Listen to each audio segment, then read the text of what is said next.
بسم اللہ الرحمن الرحیم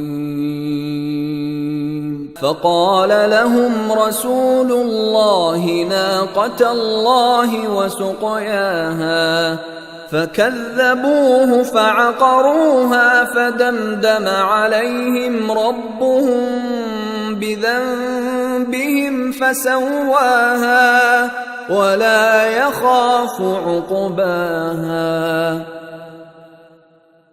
تو اللہ کے رسول نے ان سے کہا، اللہ کی اونٹنی اور اس کے پانی پینے کا پورا خیال رکھنا۔ پس انہوں نے اسے جھٹلا دیا اور اس اونٹنی کو مار ڈالا، تو ان کے گناہ کے سبب ان کے رب نے ان پر عذاب نازل کیا اور اس قوم کی بستی کو برابر کر دیا اور اسے اس کے انجام کا کوئی خوف نہیں۔ آیت نمبر 13 کے الفاظ کے معانی کی طرف توجہ فرمائیں۔ ان سورۃ الشمس کی آخری آیات میں جو کہ 13، 14 اور 15 ہیں، اللہ تبارک و تعالی قوم سمود کے قصے کو جاری رکھتے ہوئے ان کا انجام بیان فرماتا ہے۔ پہلا حرف ہے فا یعنی تو یا پس، قال بنیادی حروف قاف، واو اور لام ہیں جسے ہم قول کہتے ہیں۔ قول وہ بات کی جو زبان سے کہی جاتی ہے۔ قال یعنی اس نے کہا، فقال لہم، لہم یعنی ان سے، لا کے لیے کے معنی میں ہوتا ہے اور ہم یعنی ان۔ لہم کو جب ملا کے معنی کریں گے تو ان کے لیے کہا یعنی ان سے کہا۔ فقال لہم تو ان سے کہا، کس نے کہا؟ رسول اللہ، اللہ کے رسول نے۔ لفظ رسول کے معنی پر توجہ فرمائیں۔ را، سین اور لام اس کے بنیادی حروف ہیں اور اس کا اصل معنی ہے آہستہ اور نرمی کے ساتھ چل پڑنا، کسی طرف چل پڑنا، ایسا چل پڑنا کہ جو آہستگی سے اور نرمی کے ساتھ ہو۔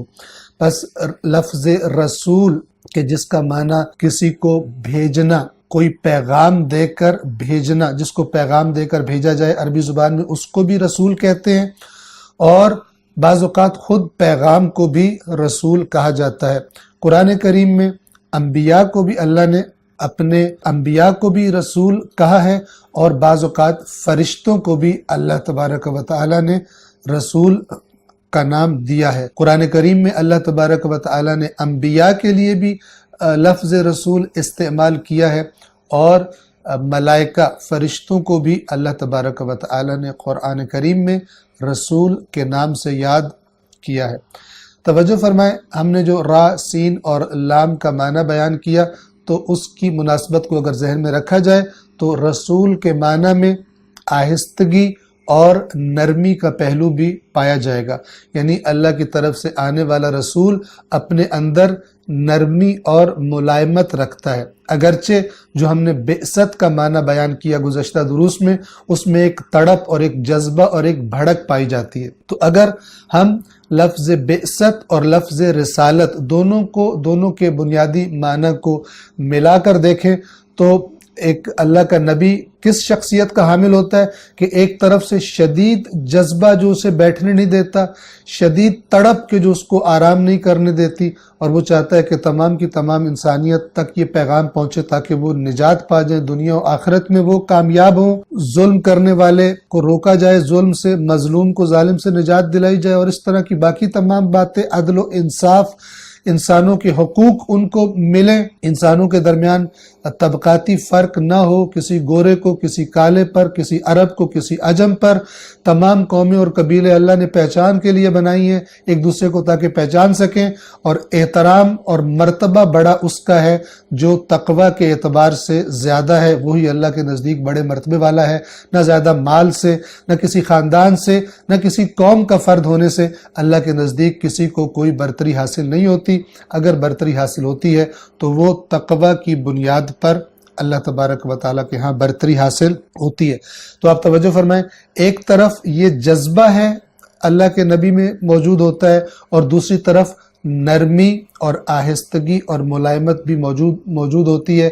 یہ دونوں چیزیں اللہ کے نبی کی شخصیت میں شامل ہوتی ہیں کہ اس معنی کو ہم لفظ بعثت اور لفظ رسالت سے سمجھتے ہیں۔ فقال لهم رسول اللہ، لفظ اللہ کا معنی واضح ہے۔